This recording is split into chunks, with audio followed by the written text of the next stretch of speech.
mach das. Okay, danke.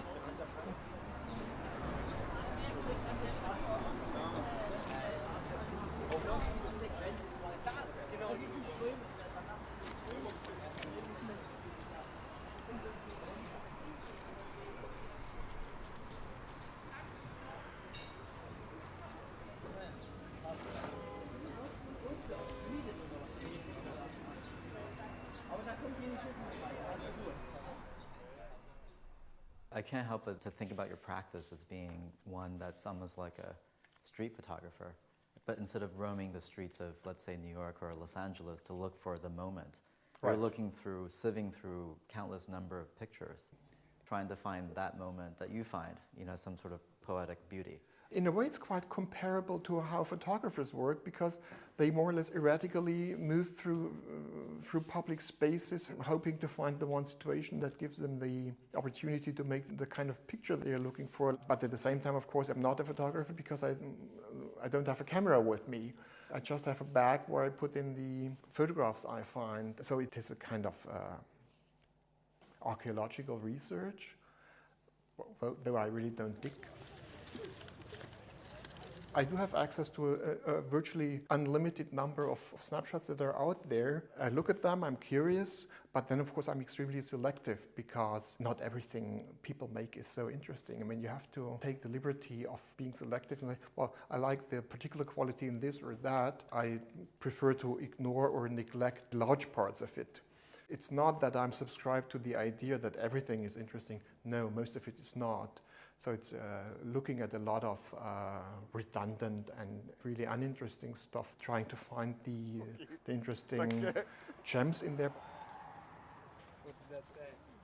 Well, he asked for 5, and I said 5 is too much. And then he said, well, give me 6 then. I mean, you have to look at a lot of them. Eventually, only a small number will be selected that are kind of the ideal for that kind of pattern.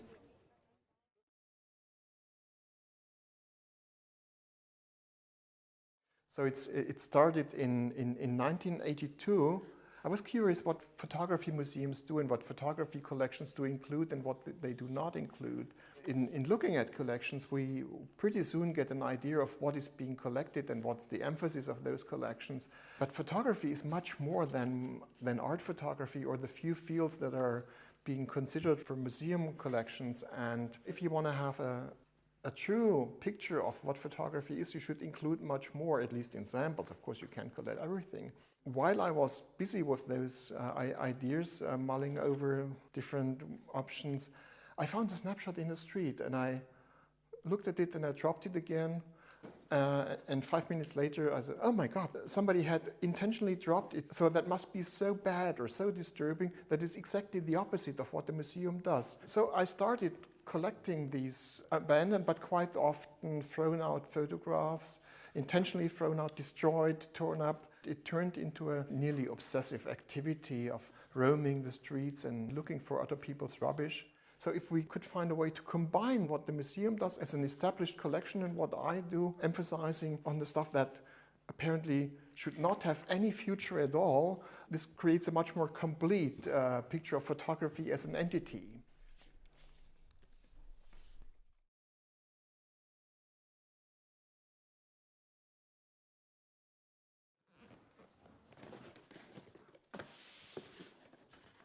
So this project, and this is different than the pictures from the street. Yes. So after doing this for a number of years, collecting photographs in the street, wherever I find them, I thought it might be interesting to do that a bit more systematically, and I decided to visit particular places and roam the streets systematically with the map of the respective city, and then I would make a very bureaucratic statistical evaluation. I would have a list for every day of the number of items found, where they were found. So this is the number of the report, the number of the day, and the number of the photograph. So this way I learned a lot about a number of cities where I walked extensively. It's very exhaustive work, actually. Yeah? And sometimes, of course, I found quite a lot and sometimes not that much, but it's completely unpredictable. I would expose myself to the situation. Okay, let's try. Can you describe a few encounters with some of this photographic material? Because I'm trying to imagine walking down the street, looking down. Yeah, I always walk like a truffle pick, like slightly bent, looking down, sometimes bumping into somebody. Yeah, and so after the end of my stay in the respective city, I would make a statistical evaluation, how many photographs found, how many per day, how many of them are color, how many of them black and white, how many of them are intact, how many of them are torn up. Also, how many are instant photographs like Polaroids. People are more likely to throw something out immediately if they can immediately see what it is. Photo booths is nearly the same thing. They are discarded right at the spot where they are made quite often. It's amazing to see how much human energy is spent on the destruction of those pictures. So there must be a reason for that. People don't do that just for fun.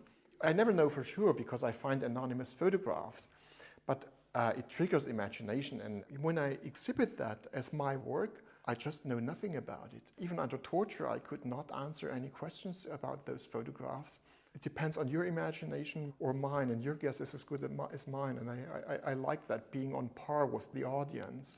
For me, this is one of the few works where I always refuse to reproduce. I always exhibited the originals because I think they have a physical presence, and it adds to the quality of it that you need to see how they're torn, how they're ripped up, and how dirt accumulated, somebody stepped on it or a car was driving over it or whatever. Or you see even how carrying it in a wallet for months or years actually changes the quality of it. That quality that it takes on shows how it plays a role in everyday life, and it's not just a representation of something. And I think this is one of the particularities of photography, that it's much more than art. It can be art, but that's not that interesting. You can do much more than making art with a camera. If we talk about photographic collections and what a museum of photography should do, I think they should include much, much more than just the established genres. The idea of the museum is to preserve the finest samples of our contemporary culture for the future. And this here is a collection of photographs that are meant not to have any future at all. My collection of photographic garbage is the opposite of what a museum does. And so I think the two together make a nice balance, the museum and the anti-museum. Yeah, so this is virtually endless. And after a while, of course, I was wondering, how will you ever stop that? But then it just came to a natural end, because with the arrival of digital photography, not that much is being printed anymore, and people now press the delete button instead of tearing up a snapshot, and there's nothing out there in the street for me anymore.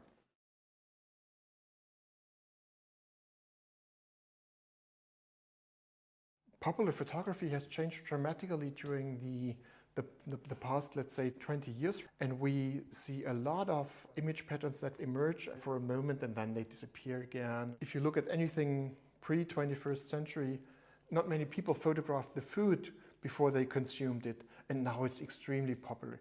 Nobody took that photograph holding the camera at arm's length and pressing the button. Now it's one of the most popular patterns ever. If you look at traditional snapshot photography, it was quite limited because it cost money. But nowadays you can press the button as often as you like, and it doesn't create any expenses.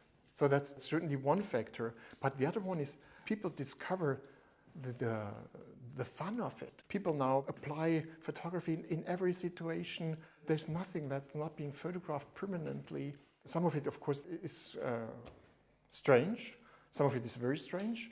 But I look at all that. I'm just curious to see what people do with cameras in relation to the topic. I think 30 years ago or 40 years ago, you would have got away as a conceptual artist with something like that. And now it's just a fun thing everybody can do. We all more or less take the same pictures, and we don't really think about that. And we don't learn how to do that at school, and our parents don't tell us, but somehow we all end up taking the same pictures.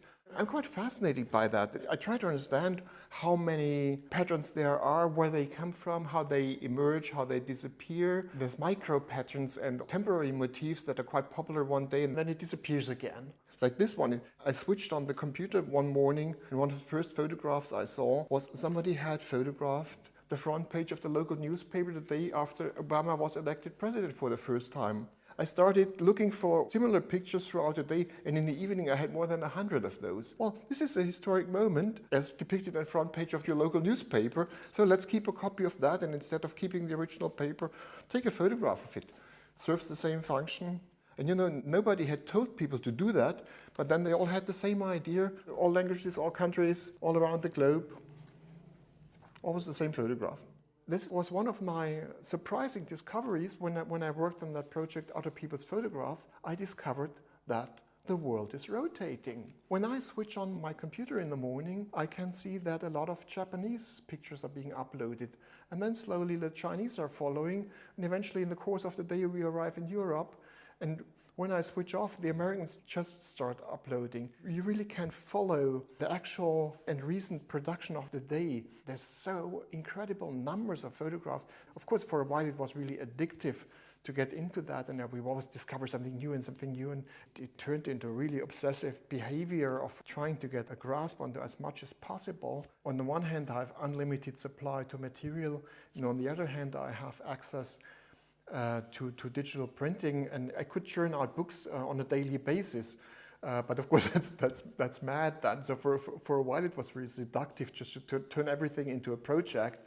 And now I'm trying to be more controlled and slow down again. And now I have a technology at hand that is perfect for that kind of enterprise. Digital print is the perfect tool for self-publishers. I make a proposal regarding this small aspect of reality, and this adds one proposal to the million of proposals that people had made in the course of human history, how we look at our universe. I'm quite happy adding my own chapter to the huge and expanding library of mankind. And the book is just the perfect means to do that.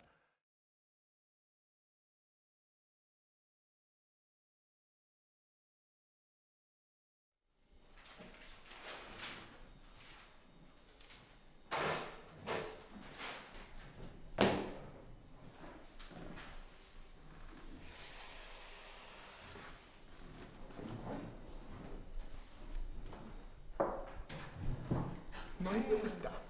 Das Buch ist da. Das ist ja klasse. Das ist das Buch über einen Tag im Mai. Ein Tag im Mai. Das ist ja super mit einer Landkarte. Das ist ja toll. Die Reihenfolge der Ereignisse folgt der Ost-West-Richtung. Also so wie der Tag über das Land streicht. Ja. Und natürlich ist mir der Zufall zu Hilfe gekommen, dass die letzte große Schießerei, die der Anlass für das Buch war, am westlichen Ende stattgefunden. Genau, und am Abend, ja. Und es waren, wie viele waren das dann? Es sind 50. Oh. So, what do you think about this new book? I like it. It's really perfect. It's very typical for one of Joachim's products. He always takes his time to develop things, and most of them come as a surprise to me because in the process of doing it, he speaks very little about them. Sometimes the mailman is ringing and delivers a parcel, and Joachim opens it and says, "New books have arrived," and then he shows them to me. When that shooting happened in Isla Vista, I knew that he wanted to do something, but it took some time until it got the shape, and the shape came with the idea of the map, I think, and with the idea of the sponsor logos. It is more or less all in one line. It's always collecting material and then putting it into a form. And that is what he is permanently doing, always gathering things. Does Joachim's obsession with photography ever become bothersome? It has become much better, I must say, since he is no longer stooping down all the time to pick up photographs on the street. When I met him, he was already scanning the ground all the time, and whenever there was something that looked like it might be a photograph, he stopped and bent down, and you can't imagine how many "Stop, wait a minute" I heard in the first 15 or 20 years of our relationship. And luckily digital photography arrived. He doesn't find pictures in the street anymore, so many. Only 2 days ago he found one. He found a picture in the street and he picked it up, and the same moment he was questioning what he had done and he wanted to get rid of it again. And what did he do? He put it into a mailbox, a letterbox of the German post. because he thought he was cured now. He is no longer collecting photographs. So that is a big step, I think, in the development of Joachim Schmidt's art, that he's no longer collecting photographs from the street. The man who organized the first retrospective of my work and made the catalog, John Weber, described me as an accidental artist, and I think that is actually pretty precise. I don't have a master plan for my professional practice. I do things I'm interested in, and sometimes they are artworks, or they turn out to be artworks, or they are looked at as artworks, and sometimes they end up in nothing. Popular photography, I think, is the main subject of my work, and I really look at it as a very documentary project. So I'm working on the assumption that photography, both as a representation of the world but also as a physical object, does play such an important role in reality. I'm seriously interested in what is out there in popular photography, and basically I'm an artist because there's no other description for that, but you could call me a curator or an editor or whatever, and I don't really care a lot about that. The work is about our collective production of snapshots, and it's about our collective way of image making and of using images. We all work with stuff we encounter in the world, so we all depend on something that was made by somebody else, but together as a collective we create something. I want to do a survey of what's out there, and even if most of it is wasted time, it doesn't feel like a loss, because I think it's an important part of the modern world and somebody has to do something about it. Basically, I think I'm working 24 hours a day.